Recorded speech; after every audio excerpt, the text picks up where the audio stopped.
we get to a place, a bush. I started fighting with it. I fought seriously with it, and I killed it. I killed, I killed that goat. Yes, I killed it. Kill the woman. I don't know that it was a human being. That was when I got myself. I discovered that who I was fighting with is a human being like me. Within the first week of September 2016, 27-year-old Blessing Ogama waved her husband and 4 children goodbye before heading out to sell plantains in Abo town, located in Ndukwa East local government area of Delta State. It was supposed to be just another ordinary day of trading. Blessing, who lived with her family on Akala Street in Kwale, had made this trip countless times before, but unfortunately, this time would be terribly different. As the hours passed and the skies began to darken, Blessing's husband, Felix Ogama, grew increasingly worried. His wife was always punctual and always careful to return home before nightfall, so when she failed to show up, Felix knew that something was terribly wrong. He immediately went to the Abo police station to report his wife missing, hoping against hope that she was simply being delayed somewhere. The search for Blessing began, but what the community would discover just days later would shake them to their core. Her naked body was found lying in the bush along a street in Abo town. The sight was heartbreaking and deeply disturbing, since there was clear signs that Blessing had been violated before her death. At least, that was what everyone assumed to have happened initially, but the truth would turn out to be more crazier than anyone would have ever imagined. The community was not just shocked, but also angered by the dastardly act. They wondered who would have done such a thing to a wife, and also a 27-year-old mother of 4 young children. The answer to their question would come from the most unexpected source, and when it did, nobody could have prepared themselves for what they were about to hear. A pastor in the community made a shocking revelation that sent waves through Abo town. According to the pastor, an 18-year-old boy named Kuzy-TV was responsible for Blessing's death, but the story behind the murder was unlike anything anyone had ever heard before. When the police received this tip and moved in to arrest Kuzy on September 6, 2016, they had no idea they were about to hear one of the most bizarre confessions in the history of Delta State. Kuzy-TV was not anyone expected. Sitting at the Delta State Police Command headquarters in Asaba, the teenager was said to have appeared broken and deeply troubled, with his hands locked between his shaking knees, his head bowed low, and tears streaming down his face. Kuzy began to tell his story, and what a story it was. According to Kuzy, he had been tormented by evil spirits for a long time before the tragic incident occurred. He claimed that whenever the devil appeared to him, he would see images of wild animals trying to attack him. These terrifying visions would force him to fight back against what he believed were demonic forces trying to harm him. The teenager explained that these experiences were not dreams or imagination, but real physical encounters that left him frightened and confused. Kuzy revealed that he had tried to tell his parents about what he was experiencing. He desperately wanted them to understand that something was seriously wrong with him. But each time he mentioned the evil spirits and the strange things he was seeing, his parents dismissed his concerns. They told him it was just a dream and that his imagination was just playing tricks on him. They didn't take him seriously, and so the teenager suffered alone with his terrifying experiences. Before moving to Abo town, Kuzy had been a devoted Christian. He used to worship at Gospel Faith Mission Church in Port Harcourt, Rivers State, where he regularly received prayers from the pastor concerning his issues. During his time in Port Harcourt, Kuzy seemed to have been spiritually covered and protected. But everything changed when he relocated to his village in Abo, Delta State. In the village, Kuzy said some people he called his village brothers and friends introduced him to traditional and fetish practices. He told the police that these were things that went completely against what he had been taught in church,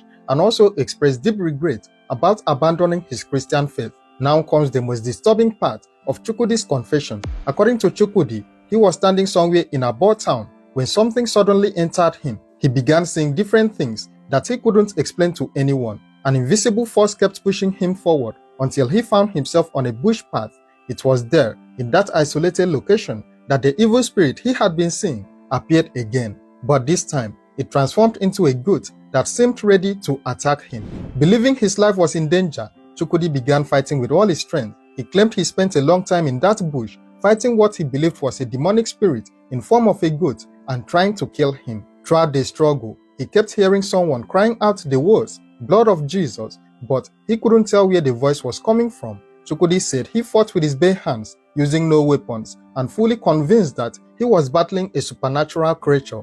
But when the fight finally ended and reality came crashing back, Chukwudi looked down and saw something that would haunt him forever.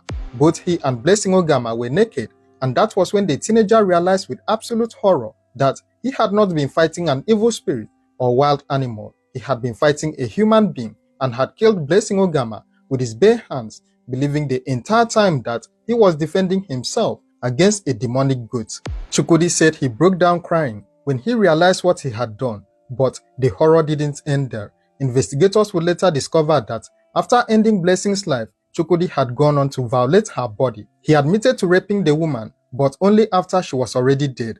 The teenager had engaged in intercourse with Blessing's corpse before leaving her unclad body in the bush. Immediately after realizing that he had just killed a human being, a terrified and confused Chukwudi ran straight to his pastor to confess what he had done. He didn't try to hide anything. The teenager told his pastor everything, hoping perhaps that the man of God could help him understand what had just occurred. Chukwudi also called a pastor in Lagos whose phone number he had copied from a television screen. Although he didn't know this pastor personally, Chukwudi reached out to him, desperately seeking prayers for deliverance from the evil spirits that he believed were controlling him.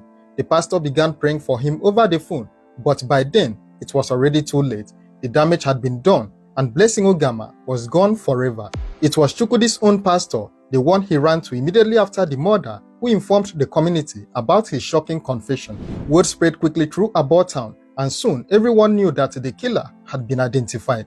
When the police arrived to arrest Chukwudi, he did not resist. He went with them willingly, still crying and pleading for mercy, claiming that the devil had pushed him to commit the terrible crime. At the police headquarters, the then Commissioner of Police, Zana Ibrahim Mohammed, confirmed that Chukwudi had confessed to violating and killing Blessing Ogama, citing spiritual influence as his reason for the crime. The police boss also stated that investigations into the matter were still ongoing as they tried to determine whether Chukwudi was telling the truth about the evil spirits or whether he was simply trying to avoid taking responsibility for his actions. I started talking with it, but I don't know what I was discussing with it. I don't know. Cannot say that this is what we are discussing of. We get to a place, a bush. I started fighting with it. I fought seriously with it, and I killed it. I killed that goat. Yes, I killed it. I don't know that it was a human being. That was when I got myself. I discovered that who I was fighting with is a human being like me. When I got myself, when I killed that thing for like 5 minutes, I got myself and I saw myself naked. And that person I killed was naked. I was shocked.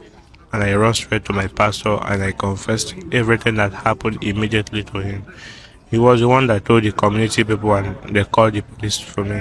Chukwudi Joma was remanded in custody, pending legal proceedings and possible prosecution. However, since then, there has been no public update on the case. This case leaves us with more questions than answers. Was Chukwudi truly possessed by evil spirits? Or was this the tragic result of untreated mental health issues? Did his parents' failure to take his concerns seriously contribute to this tragedy? Could Blessing Ogama's death have been prevented if Chukwudi had received proper help earlier? What do you think about this case? Was Chukwudi just making up things to escape punishment? Or was this a genuine case of mental health troubles that spiraled completely out of control? Share your thoughts in the comments below, and don't forget to like, share, and subscribe to this channel for more true crime stories.